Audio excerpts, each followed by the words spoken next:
Well, good morning, everybody. It's Barb Katie again here in West Virginia. It is brisk and bracing and chilly today, with a few snow flurries called for just to keep us in the spirit.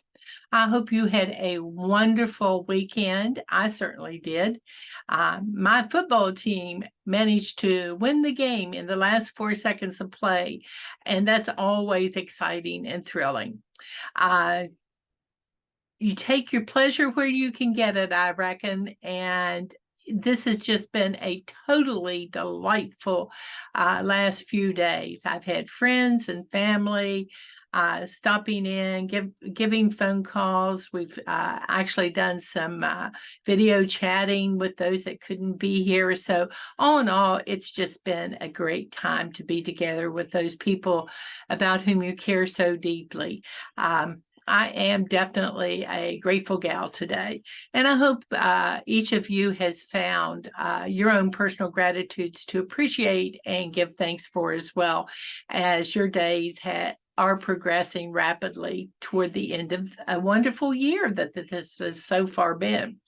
One of the things during this time of year I have heard a lot of my friends talk about, and it truly is something I am blessed to not have a problem with, is trouble sleeping at night. And so I thought maybe as we're going through this season when there's so much to do and so much on our minds and so much concerning us over which we have very little control, and which in the long run probably doesn't mean all that much anyway. If we would talk a little bit about our sleep habits and things we can do to actually help ourselves get the rest we need to do all the things that we want to do and the things we need to do during this season where activities are a little bit more intense than they usually are. First of all, it's a common problem, and you're not alone, especially when we're trying to lose weight as well. I've heard a lot of my friends say that, wake up in the middle of the night starving.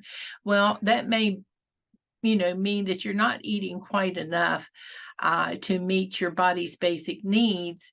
And, a glass of water in the middle of the night may not give you the relief you're seeking in order to get a good night's sleep, especially when you've got other things on your plate as well.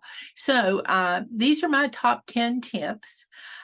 Some of them have been with me for many, many years, even decades, if you would believe, and they have served me well. So let's just get started with basics. And if time allows, I'll give you a little story at the end of the presentation. Here are my top 10. And they're the top 10 too, and I embrace them all. I have found they work for me. Hopefully you'll find some of them that may work for you and at least give some of them a try if you have not already done so. The first thing for me is to create an area that is favorable for sleep, a place that is quiet and dark and not too hot, not too cold, and where natural sunlight can come in the morning and help be your alarm clock if you are a person that has a day job. Those of you who work shift work have other criteria and other needs to help you make the best of the sleep period which you are allotted in order to go about your day. The other thing is to make sure that this is the designated space for you to get some rest, for you to go to sleep, for you to relax. It's important that we all have that downtime space. The second tip is, and you may find this, especially on the weekends, a little bit hard to do, is to get up at the same time every day so that your sleep schedule remains a sleep schedule and you don't break the routine of when you go to bed, shut down for the day, when you arise and start a new day. I know when I was younger And in college, I was pulling all-nighters a lot, and I was sleep deprived almost all the time. And I would use my weekends to try to catch up on sleep. You don't really ever catch up on sleep. You just reach a point of exhaustion where you can't go any longer, and sleep overcomes you whether you wish it or not. And stretching yourself beyond the capacity of a normal rest cycle really even can impair your thinking ability and your function level to be so sleep deprived. There have been so many studies done on sleep deprivation and how it messes with our ability to process information correctly. The third point that I would recommend, in addition to having a quiet space designated for sleeping, a regular schedule for when sleep is part of that schedule, is to try to minimize the distractions that you have right before you go to bed or in your bedroom. For some people, TV can be a sort of white noise. If that works for you, that's fine. But if you're one of those people, if you turn the TV on and begin listening to it when you're trying to relax and go to sleep, and what you're listening to is not conducive to relaxation, it may actually work against you in terms of getting the rest you need and being able to shut down your mind. I'll just give you an example. I would never turn the TV on if my favorite football team was playing and try to go to sleep. That just would be contrary to any hopes I might have of having a restful evening. I would be so overstimulated that sleep would just not be a possibility. It would keep me awake. The same way some people find it very relaxing to read right before they go to sleep. And if that works for you, that's something you should do. It all is about knowing ourselves and what works best for us to get us to relax. I tend to get really involved in a book, and just like the football game, I would probably get so engrossed in what I was reading. I'd say to myself, oh, just one more chapter. Oh, just a couple more pages. Oh, let me finish this chapter. And I would keep staying up because I was in the book. I was involved in the story.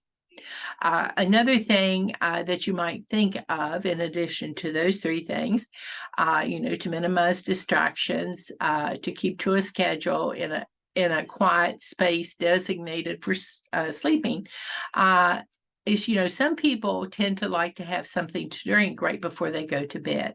I would caution you to avoid things like alcohol, soda pop, caffeinated beverages of any kind. This includes chocolate.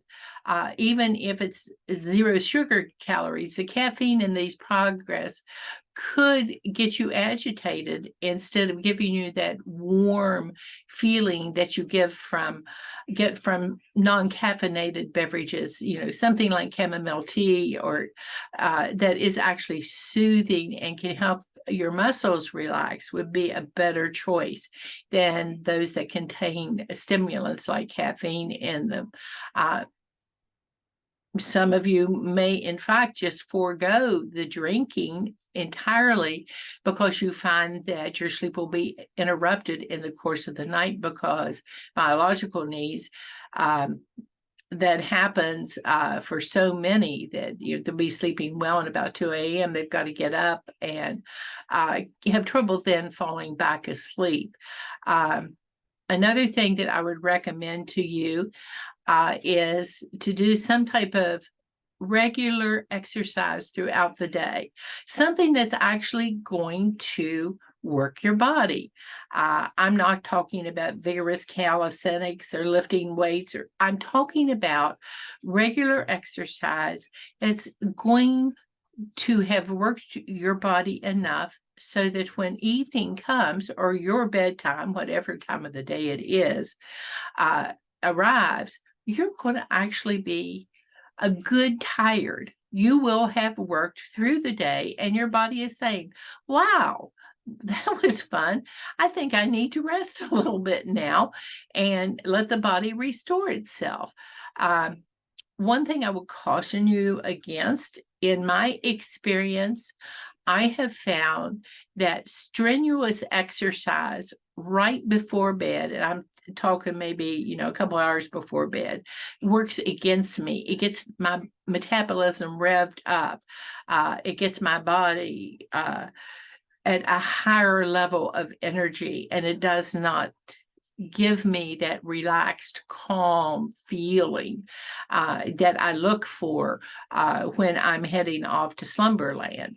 So, those right now are 5 things that are pretty standard. I think that all of us could incorporate into our lives is a space dedicated and conducive to going to sleep,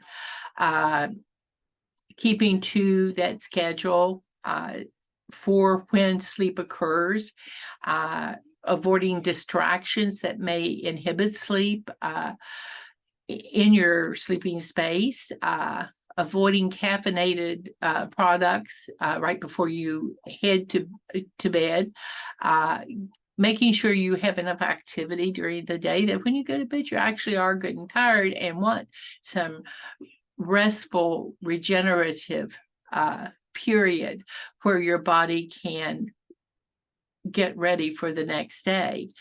And another thing that you can add on to this list, and they're all very practical, not hard to do things, is not eating heavy before you go to sleep. Avoiding spicy foods close to your sleep time.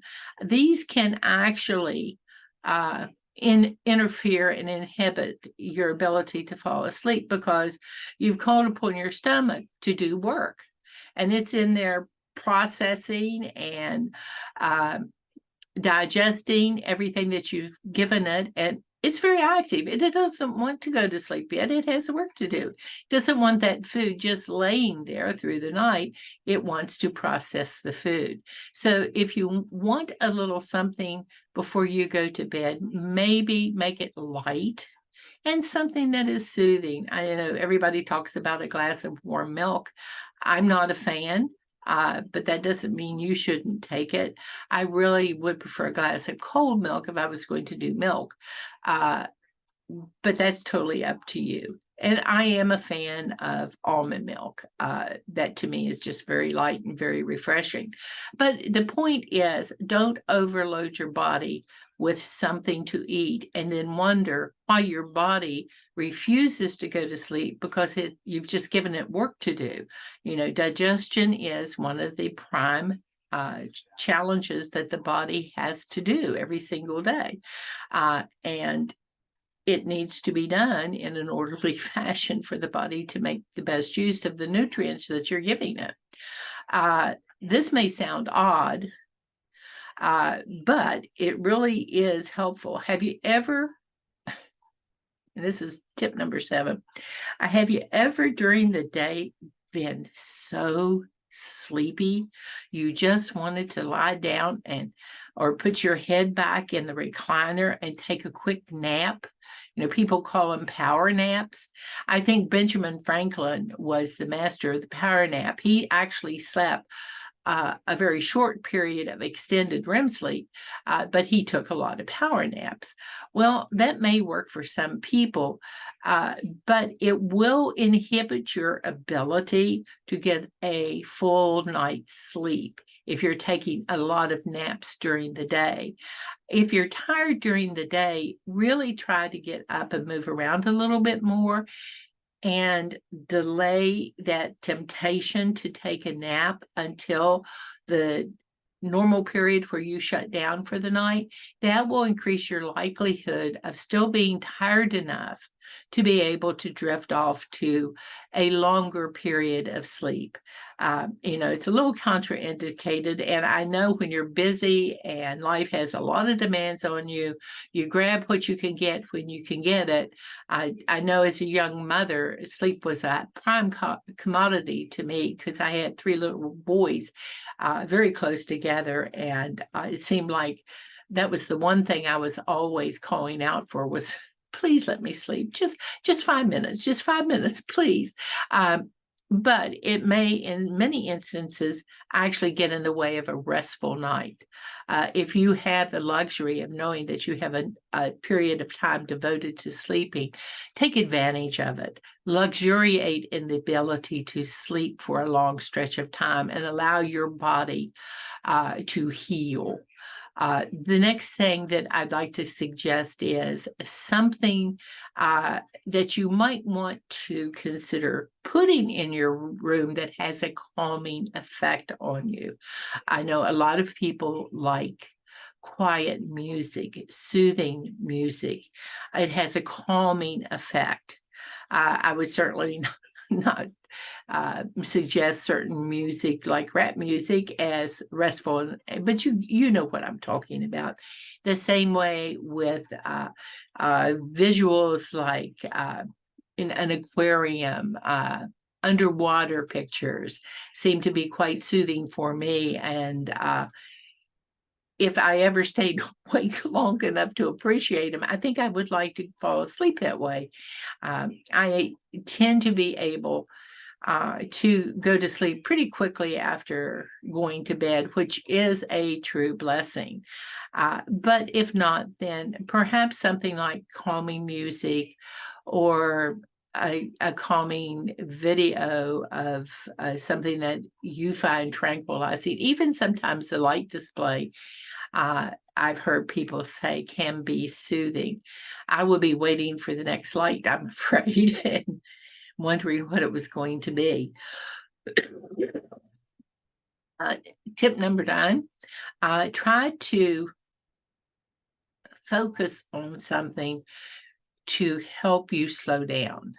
It might just be an exercise in taking the time to slowly breathe in and slowly breathe out, and slowly breathe in and slowly breathe out, and just let the tensions of the day leave your body with every exhale that you take. That could be some of the best way to ease yourself into sleep, when you are consciously focusing on a way to relax, something that doesn't require any thinking, something that is rhythmic, something that by its very nature is soothing to you. The last one, and sometimes this helps, especially if you're a couple and you don't sleep alone. If everything else fails, consider going into another room. You might go sit in a quiet, warm, comfy chair with a blanket around you and just relax until you begin to feel tired again. I know sometimes if you share the bed with your partner and they happen to snore or be having a rough night, it can be interruptive of your sleep too. And sometimes your bed just isn't comfortable. You can't get the pillow in the right position, whatever. So these are my 10 basic trips of, if life is going pretty good for you, that you might try if you're struggling a little bit with sleep, and having trouble turning off your brain, because I think good sleep involves the ability to let go of whatever you were carrying mentally with you all day long, because you had a lot of demands placed on you. Excuse me just a second.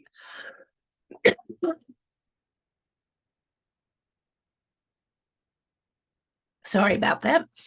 The last one, I think I have a real quick few seconds I could share this with you.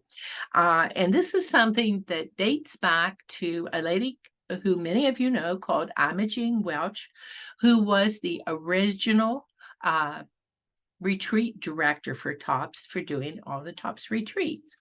And I had the wonderful privilege of attending Imogene's retreats. And one of the things she talked to me about, and I continue to this day, is what she called the worry stone. And my challenge for you as you take your walk today, tomorrow, this week, as you're out and about, look for a stone of some kind on your walking path that appeals to you. Up in the corner there, you'll see 4 stones that I've picked up on different walks I've taken. I have a bunch more. I have actually a worry stone jar. And what I do every day, and I know this sounds silly, but it works for me. I have a little bowl when I have these stones in the bedroom.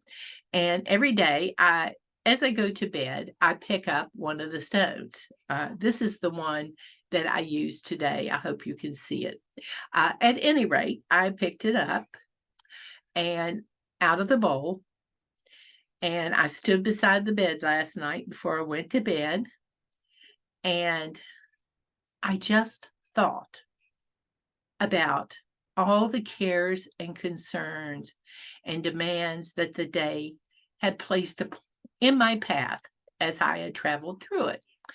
And I looked down at my worry stone and I put every single one of them in the stone until all of them were in there. And the stone was getting really heavy, so I had to lay it down on the nightstand. So I placed it down on the nightstand and I climbed into the bed. Now, here's the thing that's important about this, and you're going to think it's insane, but it actually does work.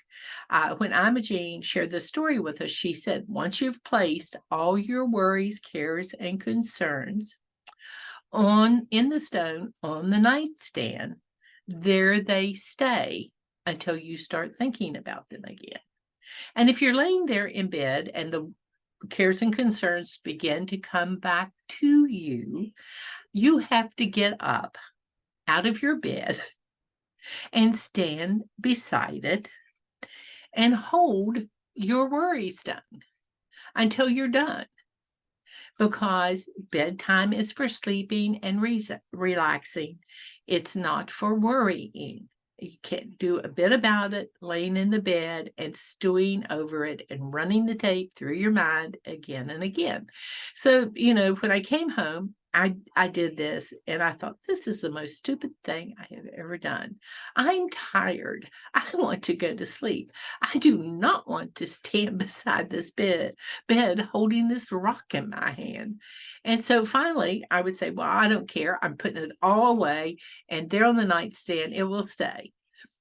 And after a few nights, this got to be a routine, and more often, any cares and concerns that I had for the day were able to stay in the stone until I got up in the morning. And then it was my choice if I wanted to pick them all up again or not, or if I just wanted to let some of them go because they were things I could not impact in any real or meaningful way. So this is just an added little bonus for you. And find your worry stone. This one is nice and smooth, and I love it because of that. And I often carry this stone with me in a pocket during the course of the day, just to remind me not to sweat the small stuff and to keep things in perspective. I hope you will tonight as you go to sleep. Think about some of these points if you're having trouble closing your eyes and drifting off to slumberland. Get some rest. It's as important for your body as healthy eating and staying active.